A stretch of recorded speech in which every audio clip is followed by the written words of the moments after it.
Magandang araw mga kasaulo! Kumusta po kayo? Kumusta po tayong lahat? Ngayong araw po ay, kung nakikita nyo, maraming pagkain, iba't ibang klase ng pagkain. Gagawin natin yung buying everything in alphabetical order, pero yung sa atin, pang mukbang pa rin. Buying food in alphabetical order. Kahit anong brand po or uri ng pagkain, pwede siya. Basta yung start niya, nasa alphabetical, gano'n. Start tayo sa A, asado. B, banana. C, yung choco mani. D, dinuguan. E, egg pie. F, frutos, yung candy. G, gacha, yung candy pa rin na chocolate. H, hopya. Ube hopya. I, dapat sana ice cream kaso malulusaw siya, matutunaw siya. Kaya yung ice gem na lang na yung biscuit. J, juice. K, yung kimchi na paborito natin. L, may gulay tayo. Siyempre, may labanos tayo. L. M, mango juice na nadaya natin. N, yung paborito ni Sao na nuts. Eto siya. Nuts. O, okoy. Eto po. Letter P, puto. Na partner sa dinuguan. Q, keso. Ito po, keso. R, yung paborito kong rice. Ito siya. S, suman. Letter T, turon. Turon ni Aling Betty. Letter U, ube halaya. Ito po siya, yung may latik sa ibabaw. V, vinegar na sausawan sa okoy. W, syempre, di dapat mawala to. Water. Tapos yung brand pa niya ay W, wet water. Nadaya yung iba eh. At least, di ba? Hindi. Mahirap. Ano pa rin siya? Yung start pa rin niya. Letter X. XO, candy. Ang hirap kaya ng X. Oo. Eksakto, pwede siya kaso wala tayo sa Eh, tindahan. xylophone lang yung alam ko sa letter X eh. Y, yung paborito kong yum-yum na Pambata. pambata, yung tagpipiso na biscuit or chichirya yata. To. Ayan, mga kasalo, natapos din Zay. tayo. Ay, oo nga pala, nakalimutan ko yung Zay. Yung Zay, yung Zesto. Zesto. Ayan. Ang haba na ng intro natin. Ayan mga kasaulo. Saulo-saulo po Saulo-saulo tayo. po tayo. Mga tamo po. Kain na tayo. Kahit na ano na po dyan, kahit di na alphabetically kasi baka di tayo agad matapos. Asado. Nanahimik na nanahimik na.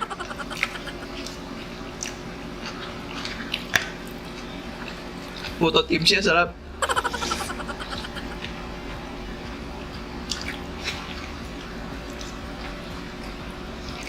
Kala ko konti lang, madami din pala.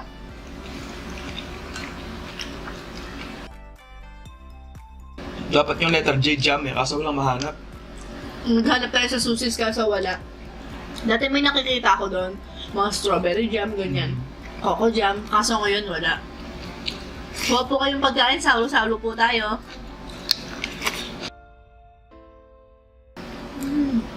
Sarap na ko kayo. Sosis.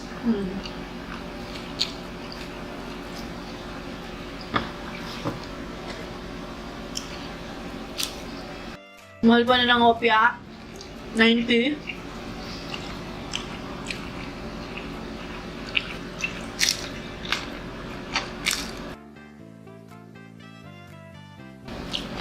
Alam mo yung masarap dyan, Sao?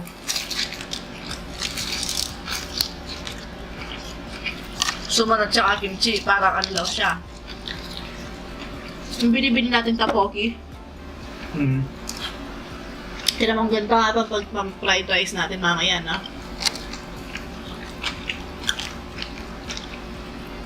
Mas masarap din to ah. Turon, tsaka kimchi. Pero mas masarap yung suman.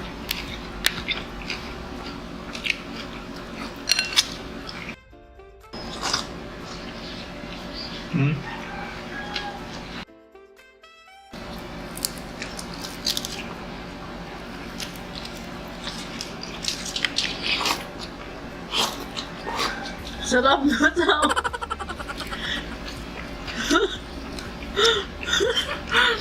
Sarap na.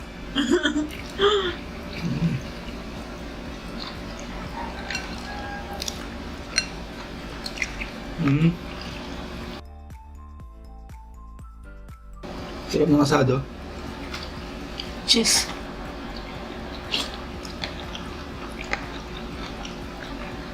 Fresh po ito.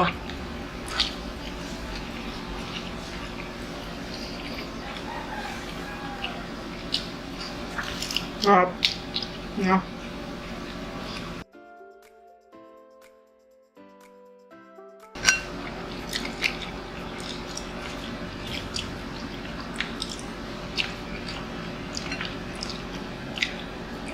Masarap din tong labanos nila. Bali, di na tayo nakapasok ng palengke, no? Kasi sa bungad pa lang. Lahat ng bibili natin nandun na, no?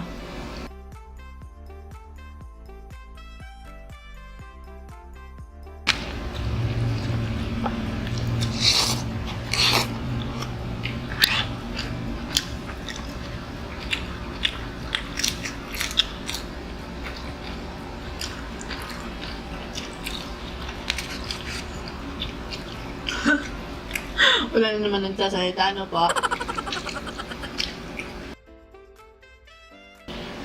Gusto mo na ito?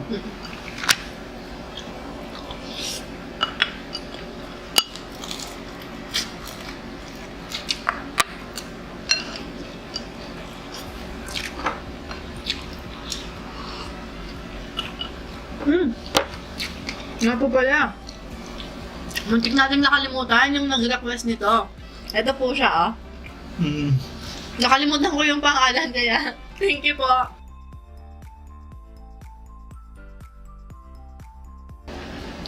Kanina, habang nagbabiyahe kami, nakaka-enjoy din pala siya. Yung napapaisip ka at yung tipong tumitingin ka sa paligid mo kung ano yung makita mong letter na ganyan. Letter na ganyan. Ang saya lang.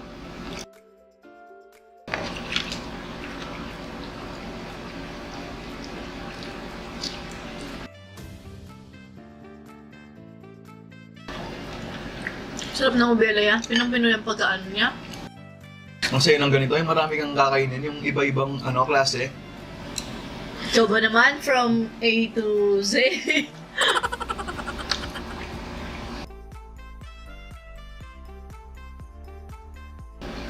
Ay, thank you, Lord.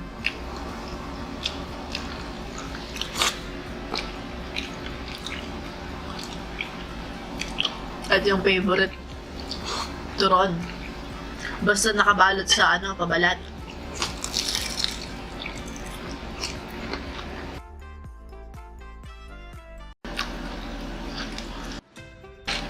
Hopya. Buksan ko pa.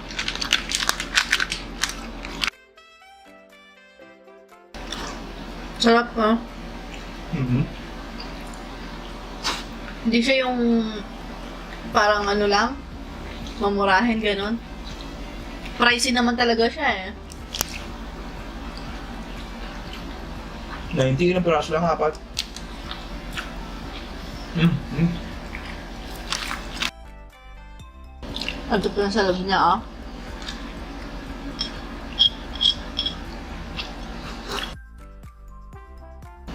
Sige na to. Tabi na natin, baka maubos ko. Kimchi fried rice. Tingnan natin ang kopya. Wow. Tikman na natin itong hopya. Kala ko subon. Hindi, hininis ko muna Kalat. yung kimchi, lasa ng kimchi, syempre. Lasa ng ganito niyan.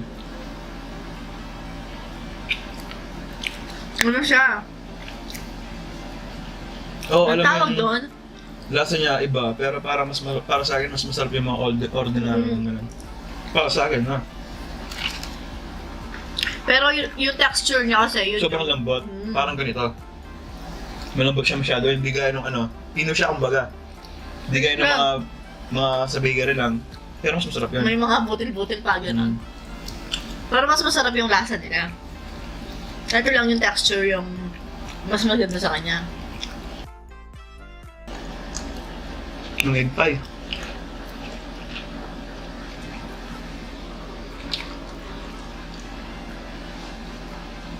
Pwede din to sa letter A eh. Ito, aging. Anana! Anana. Tsaka aging. Dapat sana ano to eh. Brown coffee o kaya buko, ganyan.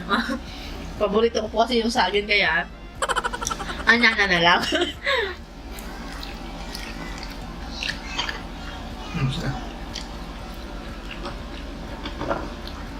Buto-buto na lang yung sa ano, dinuguan. Natutusok na yung gilagid ko. Kaya nga pag ano, pag may mga nagtitin ng barbecue tsaka turon ganyan sa labas. Kasi dami din ng mga binibili ko eh. Basta saging o kaya yung sa pabalatas. Oh, syempre po, may lahi ka ring mangga, sabi ko. Pati yung mga bata gusto na yung ano, siguro nagmana sa akin. Yung saging na sa. Walang kagat sa'yo. Oh, sige.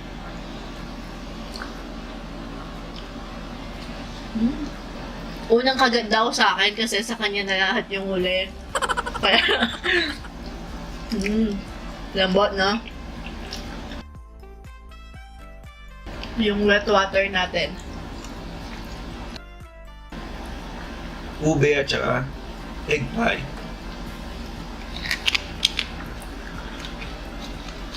Sarap.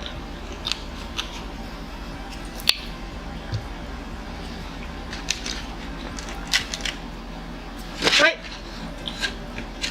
Sabi mo na.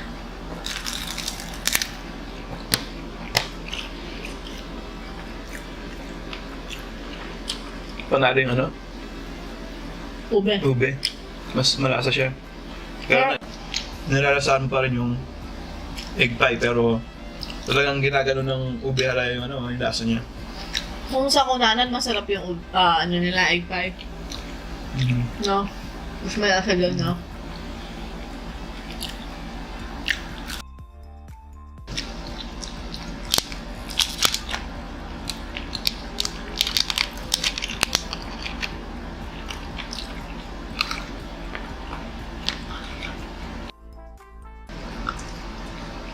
Masa pong ganito pala ako kagabi nung nagbabantay ng tindahan.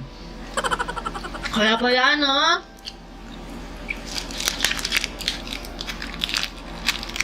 Sarap nitong gacha na to.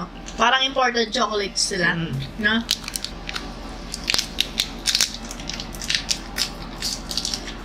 Medyo maingay lang po yung pagbukas na ano sa mga. Sarap po. Ay, thank you Lord. Kaya maganda nito, para makita ng mga kagaya natin na batang 90s din or batang 80s. May paboritong baon to dati. Pwede ko ang mahal nun eh. Dati, tsaka yung Like 3 pretzel, gano'n. pesos. 3 pesos to dati nung bata. Yan, 6.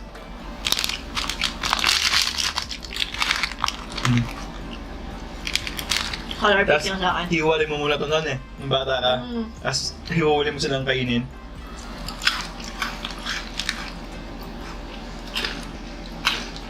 Mas masaya nun, no? Yun yung mga bata ngayon. Hindi naman siguro, per generation talaga yan. Baga yung generation ng mga 70s, masaya din. Masaya yung 80s, masaya yung 90s kagaya natin.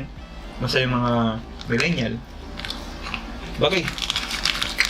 Hindi ko kabisado yung gano'n. By generation lang gano'n. Millennial pa tayo eh, kasi yung 2000 kasi bata pa tayo nun eh. Kaso may mga X, Y, di ko maintindihan yung gano'n. Correct. Pero meron gano'n, ewan ko ano tayo nun, mga 90s, mga millennial din tayo, mga X, gano'n may. Nabasa ko na dati, nakalimutan ko lang. Search natin mamaya para malaman natin.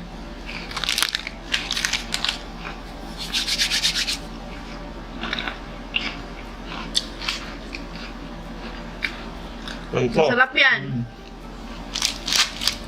30 piso.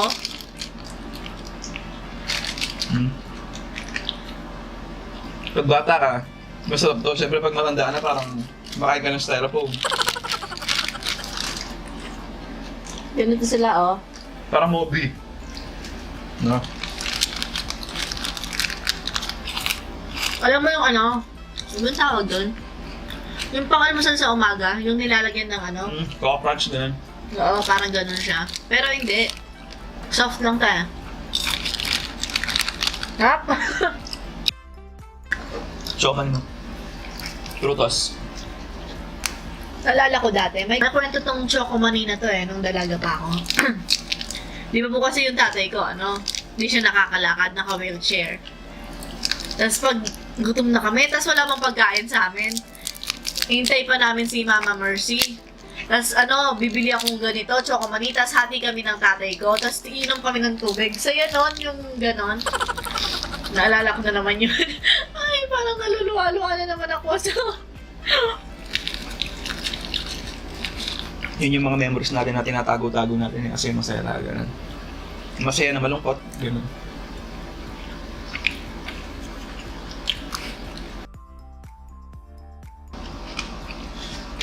Lambot oh. Sa susis binili. Tanging XO na lang ang hindi pa nakakain. Letter X. mamaya na yan. Ang hirap tunawin yan Nakain frutos. Ay, nakain mo na siya. Gusto mo yung gusto ko. Ay, alam mo yung gusto ko, no? Tira natin si Raya. Baka gusto niya ng ganito. Bera yan. Yung sumang kasi, 5 piraso yung 3 sa kanya. Nasisira lang Pag binintirahan kasi namin sila, di man nila kinakain, ganun. Pag pinagtatabi namin sila. Tsaka alam ko naman po kung ano yung mga gusto nila at ayaw nila. Dinagdagan ko yung turot na binili namin. Kasi yun yung pang merienda nila, ganyan.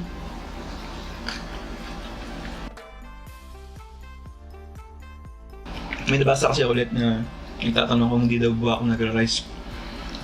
Para po sa mga bago po sa channel natin, at sa mga OG po natin dyan na alam na po na hindi po talaga ako makain ng kanin. Kasi po kasi reason ko po talaga hindi po ako makain ng kanin. Pero kumakain po ako ng mga ibang carbs kasi po yung kanin nasa bahay lang.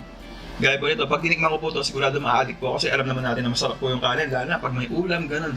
Kaya iniiwasan ko po talaga kasi madali lang po siyang makain kasi nasa bahay lang. Hindi po gaya ng spaghetti.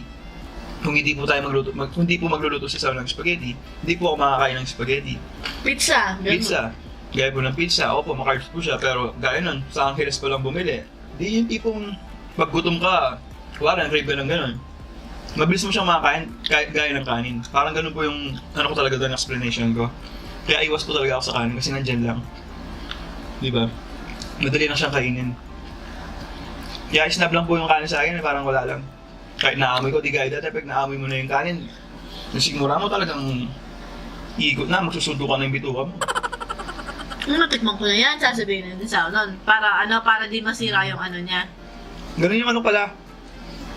Yung motivation. Yung motivation ko noon, nung talagang nagpapapayat pa ako, sasabihin ko sa sarili ko na, alam ko na yung lasa niya. Tapos mawawala na siya nun sa ko. Hindi kaya nga nun, kahit nasisira lagi yung fasting ko, nabibreak ka agad na maaga. Pero more on fasting na lang po kasi ako ngayon sa mga nagtatanong din po. Kaya lumalapad po ako, o kaya nagme-maintain na lang. Sabi ko sa kanya, etong katawan niya to, gusto ko na, ayaw ko yung sobrang pait niya ng Gano'n isang dati. araw. Kasi yung dito niya talaga, yung nakaraang video natin, Hindi doon. na ano siya, Pati yung utol ko parang di na daw match yung katawan ko sa edad ko. Kaya nung ito isang parang sakto araw. lang daw. Ito, sakto lang sa kanya yung katawan niya ngayon. Diyan lang kasi nga yung carbs. Bumubondo. Tatay Tatay na So, ayan mga kasalo. Wala po muna po pala tayong shoutout ngayon kasi nalobad yung cellphone ko kanina. Mag-start na tayo. Nakalimutan ko sa sobrang busy nung isang araw. Inaayos ko yung paninda sa tindahan. Kaya ayan po, pasensya na po muna. Sa susunod na lang po. Ayan mga kasaulot. Dito na po nagtatapos ang ating mukbang. Hanggang sa susunod. Paalam. Maraming salamat po.